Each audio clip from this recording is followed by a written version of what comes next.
Labour law adviser के इस नए वीडियो में आपका बहुत स्वागत है। आपको पता ही होगा ईपीएफ पे जो इंटरेस्ट रेट है उसका सबसे बड़ा फायदा यह है कि वो बाकी इंटरेस्ट रेट से ज्यादा है, यानी कि सेविंग्स, फिक्स डिपॉजिट इन सबसे ज्यादा रहता है। तो आज इसी वीडियो में हम आपको बताएंगे इंटरेस्ट से रिलेटेड सारी चीजें। तो इस वीडियो को आगे देखते रहिए और हमारे चैनल को सब्सक्राइब कीजिए और बेल आइकन जरूर दबाइए ताकि ऐसे इंपॉर्टेंट वीडियोस आप कभी भी मिस ना करें। तो दोस्तों बढ़ते हैं पहले सवाल की ओर। पहला सवाल यह है कि इंटरेस्ट रेट ईपीएफ में कितना है। तो ईपीएफ में इंटरेस्ट रेट इस साल 8.55% कर दिया गया है। पिछले साल ये इंटरेस्ट रेट 8.65% था और पिछले 5 साल में ये लोएस्ट इंटरेस्ट रेट है। लोएस्ट होने के बावजूद ये काफी सारे इंटरेस्ट रेट से आज भी ज्यादा है। दूसरा सवाल ये है कि कौन कौन से अकाउंट में आपको ईपीएफ इंटरेस्ट मिलता है। ईपीएफ का इंटरेस्ट आपको सिर्फ ईपीएफ अकाउंट में मिलेगा, यानी प्रोविडेंट फंड अकाउंट में मिलेगा, पेंशन अकाउंट में नहीं मिलता। तो यानी आपकी सैलरी से जो 12% कटता है और जो एम्प्लॉयर 3.67% कंट्रीब्यूट करता है, इस टोटल 15.67% आपकी सैलरी के अमाउंट पर आपको ईपीएफ का इंटरेस्ट मिलता है। देखिए एग्जांपल के तौर पर ये स्क्रीन पर हम दिखा रहे हैं, इसमें ईपीएफ अकाउंट में ही इंटरेस्ट जाता है, ईपीएस यानी पेंशन अकाउंट में इंटरेस्ट नहीं जाता है। तीसरा सवाल सबसे बड़ा जो आता है वो ये है कि ये ईपीएफ का इंटरेस्ट कब क्रेडिट होता है आपके अकाउंट में।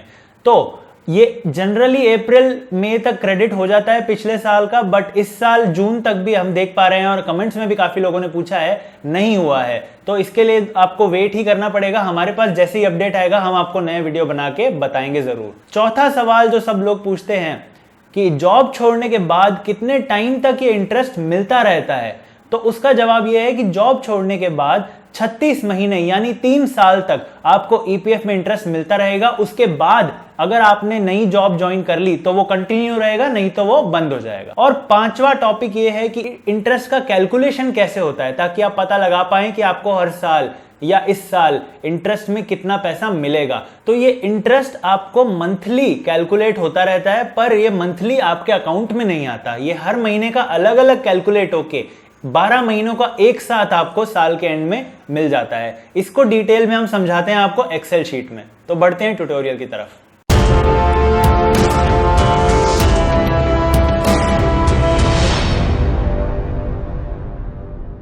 तो आइए एक्सेल शीट के माध्यम से समझते हैं कि किस तरह से इंटरेस्ट कैलकुलेट किया जाता है। तो मैं जिस व्यक्ति का उदाहरण ले रहा हूं, मान लीजिए उसकी बेसिक वेजेस 10,000 है और मैं ये भी मान रहा हूं कि हर महीने पूरे दिन आया है, ताकि पीएफ के जो अमाउंट में कोई फेरबदल नहीं है। आप एक्चुअल अमाउंट जो आपकी पासबुक में है उतना आप यहाँ पर फिल कर सकते हैं इसी एक्सेल में।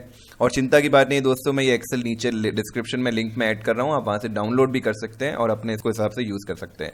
जो फाइनेंशियल ईयर मैंने यूज़ किया है वो 17-18 का यूज़ किया है, जिसके लिए आपको इंटरेस्ट रेट पहले से ही पता है 8.55%। अब जैसा कि हमने पहले पार्ट में बताया, जो आपको इंटरेस्ट है वो केवल पीएफ फंड पर मिलता है। जो पीएफ फंड होता है वो आपके कंट्रीब्यूशन का 12% प्लस एम्प्लॉयर कंट्रीब्यूशन में से 3.67%, टोटल बेसिक के 15.67% से मिलकर बनता है। तो देखिए हर महीने की इसकी 1200 रुपये पीएफ फंड एम्प्लॉय का डिडक्ट हो रहा है और 367 रुपये एम्प्लॉयर एडिशनल जमा करा रहा है। तो कुल मिलाकर हर महीने 1567 रुपीज इसका पीएफ में ऐड हो रहा है पीएफ फंड में। अब इसी पर इंटरेस्ट मिलेगा, जो बचा हुआ 8.33% है ईपीएस का, उसके ऊपर कोई इंटरेस्ट नहीं मिलेगा। अब जो जैसा मैंने बताया था, ये हर महीने दर महीने इंटरेस्ट ऐड होता चला जाता है, लेकिन क्रेडिट साल में एक बार 31 मार्च के बाद ये क्रेडिट होता है।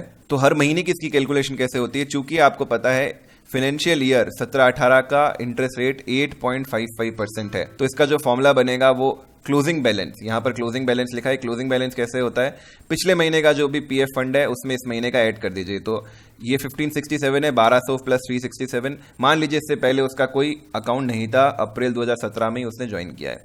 उसके बाद मई में पिछले महीने का प्लस 1200 प्लस 367, 3134 रुपये। इस तरह से क्लोजिंग बैलेंस जुड़ता चला जाता है। तो मैंने इसी तरह का फॉर्मूला लगाया है, ऊपर वाली वैल्यू प्लस ये दोनों। अब इस पे मंथली इंटरेस्ट कितना बना, तो इस महीने के क्लोजिंग में 1567 रुपीज था हमारा closing balance. 1567 into 8.55% divide by 12, क्योंकि 12 महीने होते हैं साल में, तो ये इंटरेस्ट आया। अब अगले महीने चूंकि क्लोजिंग बैलेंस 3134 है, तो आप देखिए लगभग दुगना इसमें इंटरेस्ट जनरेट हुआ है। तो जैसे जैसे आपका पीएफ का अमाउंट बढ़ता चला जाएगा उतना आपका इंटरेस्ट बढ़ता चला जाएगा।